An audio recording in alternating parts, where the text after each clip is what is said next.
नमस्कार दोस्तों, स्वागत है आपका हमारे यूट्यूब चैनल मास्टर की ऑफ नॉलेज में। दोस्तों, आज हम इस वीडियो में कवर करने वाले हैं अ, सामाजिक विज्ञान कक्षा 10 का पहला चैप्टर, जिसका नाम है यूरोप में राष्ट्रवाद का उदय। दोस्तों, इस चैप्टर में हम जो बोर्ड पेपर 2024-25 से कक्षा 10 का यूपी बोर्ड का, उसमें जो आने वाले बहुविकल्पीय संभावित प्रश्न हैं, उनको हम इस वीडियो में कवर करेंगे। जो 20 बहुविकल्पीय प्रश्न पूछे जाते हैं, उसमें से इस अध्याय से जितने भी आने वाले संभावित प्रश्न हैं, उनको इसमें कवर किया गया है। देर न करते हुए वीडियो को स्टार्ट करते हैं और बढ़ते हैं अपने प्रश्नों की ओर। दोस्तों, पहला प्रश्न है, नेपोलियनिक कोड को कब लागू किया गया था? आपके ऑप्शन दे रखे हैं। ऑप्शन ए 1802 में, ऑप्शन बी 1804 में, ऑप्शन सी 1810 में, ऑप्शन डी 1812 में। तो आपका सही आंसर हो जाएगा ऑप्शन डी वी 1804 में। दोस्तों, बढ़ते हैं अगले प्रश्न की ओर। वो प्रश्न दे रखा है, नेपोलियनिक कोड को और किस नाम से जाना जाता है? आपके ऑप्शन है, option A civil code, option B फ्रांसीसी कोड, ऑप्शन सी यूरोपीय कोड, ऑप्शन डी स्वतंत्रता कोड। आपका सही ऑप्शन है ऑप्शन ए, सिविल कोड के नाम से जाना जाता था। चलिए बढ़ते हैं अगले प्रश्न की ओर। अगला प्रश्न है, यूरोप में राष्ट्रवाद का उदय किस सदी में हुआ? आपके ऑप्शन है 17वीं सदी में, आपके ऑप्शन है ऑप्शन बी 8वीं सदी में, ऑप्शन सी 19वीं सदी में, ऑप्शन डी 20वीं सदी में। दोस्तों, आपका सही ऑप्शन है ऑप्शन सी 19वीं सदी में। चलिए देर न करते करते हुए बढ़ते हैं अगले प्रश्न की ओर। चौथा प्रश्न दे रखा है, नेपोलियनिक कोड के अनुसार किसे समाप्त कर दिया गया था?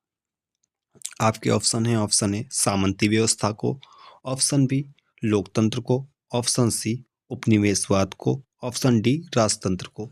दोस्तों, जो सामंती व्यवस्था थी, किसान जो होते थे उनके पास बड़े बड़े खेत होते थे, उसको इस कानून में समाप्त कर दिया गया था। तो आपका सही ऑप्शन हो जाएगा ऑप्शन ए, सामंती व्यवस्था को इस कानून के तहत समाप्त कर दिया गया था।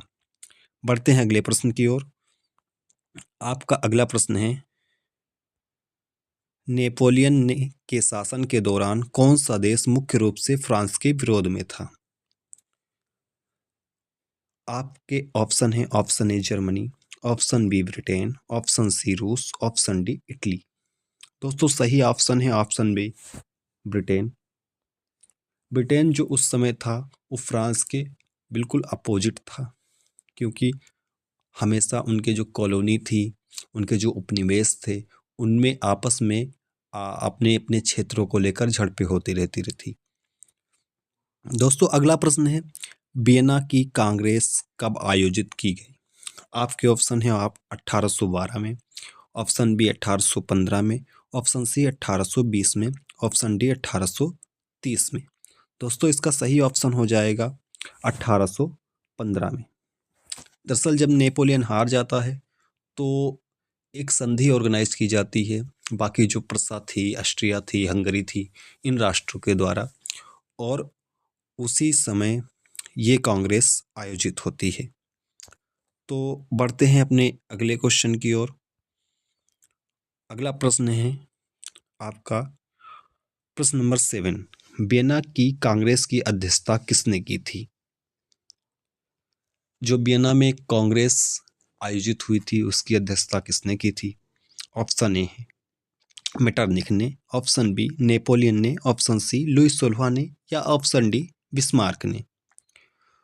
तो दोस्तों, इसका सही ऑप्शन है ऑप्शन ए मेटरनिख ने। मेटरनिख ने वियना की कांग्रेस की अध्यक्षता की थी। दोस्तों, अगला प्रश्न है प्रश्न नंबर 8 है, वियना कांग्रेस का मुख्य उद्देश्य क्या था? आपके ऑप्शन दे रखे हैं, यूरोप में शक्ति का संतुलन स्थापित करना, नेपोलियन की हार को सुनिश्चित करना, लोकतंत्र की स्थापना, उपनिवेशों का विस्तार। इसका सही ऑप्शन है ऑप्शन ए, यूरोप में शक्ति का संतुलन स्थापित करना। क्योंकि अगर यूरोप में शक्ति का संतुलन न स्थापित होता तो बाकी फिर से जो युद्ध होने थे दूसरे देशों में वो स्टार्ट रहते। इसलिए जरूरी था कि यूरोप में शक्ति का संतुलन हो और जो ये संघर्ष था इसको समाप्त किया जा सके। इसीलिए कांग्रेस में जो वियना हुई उसमें संधि हुई और उसमें यह तय किया गया कि यूरोप में शक्ति का संतुलन स्थापित किया जाए। बढ़ते हैं अगले प्रश्न की ओर। अगला प्रश्न है आपका, जर्मनी के एकीकरण के पीछे कौन मुख्य नेता थे? आपके ऑप्शन है मेटरनिक, ऑप्शन बी है बिस्मार्क, ऑप्शन सी है गेरिबाल्डी और ऑप्शन डी है नेपोलियन। दोस्तों इसका सही ऑप्शन है ऑप्शन बी, बिस्मार्क। बिस्मार्क ने जर्मनी के एकीकरण में बहुत महत्वपूर्ण भूमिका निभाई थी। अगला प्रश्न है प्रश्न नंबर 10, इटली के एकीकरण का नेतृत्व किसने किया था? Option A Garibaldi, option B Cavour, option C Mazzini, option D Napoleon ने। दोस्तों यहाँ पर ऑप्शन ए सही हो जाएगा। गेरिबाल्डी ने इटली के एकीकरण का नेतृत्व किया था और गेरिबाल्डी को इटली की तलवार भी कहा जाता है। बढ़ते हैं अपने अगले प्रश्न की ओर। अगला प्रश्न है